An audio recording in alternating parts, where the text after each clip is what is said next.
বিদায় নিল আরো একটি বছর 2024। আর 2025-এ আমরা পা রেখে বুঝে নিতে চাই বিদায়ী বছরে আমরা কি পেয়েছি আর কি হারিয়েছি, এবং আরো কি কি নিতে পারতাম কিন্তু নিতে পারিনি, তা দেখে নিন।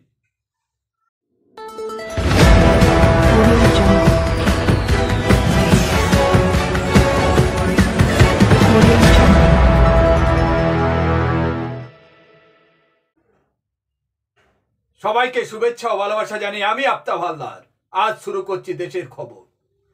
প্রথমে মনে আসে তিনটি উল্লেখযোগ্য নাম: বুদ্ধদেব ভট্টাচার্য, রতন টাটা ও মনমোহন সিং।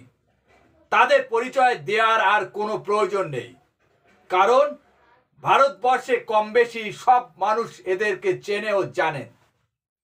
গত 5 মাসের ভিতরে তারা একে একে প্রয়াত হয়েছেন। রাজনীতি, প্রশাসন এবং শিল্প বাণিজ্য জগতে তাদের শূন্যতা বহুকাল অনুভব করবে এই সমাজ। এছাড়া দেশ জুড়ে ঘটে গিয়েছে অজস্র ঘটনা, দুর্ঘটনা। তাতে অসংখ্য সহনাগরিককে হারাতে হয়েছে আমাদের। বন্ধুত্ব বৃদ্ধি জায়গাতেও 2024 সাল আমাদের হতাশ করেছে। ভারতের বহু কৃতি সন্তান দেশ বিদেশে প্রতিষ্ঠা পেয়েছিল, তাতে ভারতের সুনাম বৃদ্ধি হয়েছে আরো অনেক। বিজ্ঞানের নানা ক্ষেত্রে ভারতের দুর্দান্ত অগ্রগতি চিহ্নিত হয়েছে। তার মধ্যে অবশ্যই মনে রাখতে হবে মহাকাশ বিজ্ঞানকে। ইসরোর হাত ধরে মহাকাশ বিজ্ঞানে ভারত ইতিহাস সৃষ্টি করেছিল 2023 সালে। চন্দ্রযান 3 এর সাফল্য অভিযানের মাধ্যমে চাঁদের কুমেরু অঞ্চলে ভারতেই প্রথম পা রাখতে পেরেছে। একই সঙ্গে চাঁদের মাটিতে মহাকাশ যানে অবতরণকারী চতুর্থ দেশ মানে রাশিয়া, আমেরিকা ও চীনের পরেই স্বীকৃতি পেয়েছে ভারত। এই সাফল্যকে বহুদূর এগিয়ে নিয়ে যাওয়ার জন্য 2024 সালে ব্রতই ছিল ভারতের মহাকাশ বিজ্ঞানীরা। পশ্চিমে পাকিস্তান, পূর্বে বাংলাদেশ, এছাড়া আশেপাশে আছে আফগানিস্তান, মালদ্বীপ, মায়ানমার, শ্রীলঙ্কা ও নেপালের মতো নানা মাপের দেশ।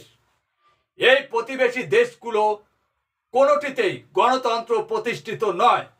সর্বক্ষণে গদির লড়াই এমন কদর্য হয়ে আছে যে এই দেশগুলোর নাগরিকরা জানে না পরের দিন সকালে ঘুম থেকে উঠে কার হুকুম পালন করতে হবে, তা তারা জানে না। কবে কার গলায় কাটা যাবে এই ভয় নিয়েই রাতে ঘুমাতে যায় অনেকেই। এরকম এক ভয়াবহ পরিস্থিতির মধ্যে দিয়ে 2024 সালে আমরা এদেশে নতুন নির্বাচিত সরকার পেয়েছি। নরেন্দ্র মোদীর নেতৃত্বে এটা তৃতীয় এনডিএ সরকার। প্রথম দুটি সরকারে বিজেপি একক সংখ্যাগরিষ্ঠতায় ছিল। তাদের গুরু ঠাকুর হলো আরএসএস। এই হিন্দুত্ববাদী সংগঠনের এজেন্ডা পূরণ করতে নেমেই গত 10 বছরে মোদী সরকার অনেক কাণ্ড ঘটিয়ে ফেলেছেন। তার জন্য দেশকে যা মূল্য দিতে হয়েছে তা অপরিহার্য। বিশেষ করে নষ্ট হয়েছে সাম্প্রদায়িক সম্প্রীতি এবং বেড়েছে ধন বৈষম্য, রাজনৈতিক দুর্নীতি। অযোধ্যায় রাম মন্দির আন্দোলন নিয়ে জাতীয় রাজনীতিতে প্রথম নজর কেড়েছিল বিজেপি। পরবর্তী ইতিহাস তা অনেকেই জানেন। 2024-এ 22শে জানুয়ারিতে রামলালার মূর্তিতে প্রাণ প্রতিষ্ঠা সহ অযোধ্যার মন্দিরে উদ্বোধন করেন মোদী স্বয়ং। তার কয়েক মাসের মধ্যে অনুষ্ঠিত হয় লোকসভা নির্বাচন। ওই লোকসভা নির্বাচনে বিজেপি ও মোদীকে রাম মন্দির কোনো ডিভিডেন্ড দিতে পারেনি। উল্টে কেন্দ্রের শক্তি ক্ষয় হয়েছে বিজেপির। 2024-এ হ্যাটট্রিক করেও মন খারাপ মোদীর, কারণ এবার তার সরকারের ভাগ্য চন্দ্রবাবু নাইডু ও নীতিশ কুমারের হাতে। তবু কি ক্ষান্ত হবে উগ্র হিন্দুত্ববাদীরা? ভারতের একজন শুভ বুদ্ধিমান মানুষ মসজিদের নিচে হিন্দু মন্দিরের ধ্বংসাবশেষ খুঁজে পেতে চান না। এবার ক্ষান্ত বন্ধ হোক এই সব কাণ্ড কারখানা। ভক্তি হলো ভিতরে সত্যটা। রাম ভক্তি প্রদর্শনের নামে যাকে তাকে পাকড়ে জয় শ্রীরাম বলতে বাধ্য করা হবে কেন? প্রশ্ন তো এখানে। এতে ভগবান রামচন্দ্রকেই পক্ষান্তরে ছোট করছে এই মূর্খ লোকেরা। 2025-এ পৌঁছে মোদিজি দেশের মানুষের সামনে প্রতিজ্ঞা করুন, চমক সৃষ্টি নেশা ছেড়ে তিনি সুষ্ঠু ও স্বাভাবিক প্রশাসন উপহার দেবেন আমাদেরকে। দল এবং সরকারের মাথায় তিনি মাথা ঠিকঠাক কাজ করলে বাকি অঙ্গ প্রত্যঙ্গ স্বাভাবিক কাজ করতে বাধ্য। মোদি ক্ষমতাসীন হয়েছেন সংবিধানের প্রতি শ্রদ্ধা রেখে। সংবিধানে একনায়কতন্ত্রের কোনো স্বীকৃতি নেই, কিন্তু মোদি শুরু থেকেই নিজেকে একনায়ক হিসাবে প্রতিষ্ঠা করতে মরিয়া। আর তার এই অন্যায় স্বপ্নের বলি হয়েছে যুক্তরাষ্ট্রীয় ব্যবস্থা। সিঙ্গেল ইঞ্জিন ডাবল ইঞ্জিন তথ্যে আমদানি, এই অগণতান্ত্রিক চিন্তার আমদানি।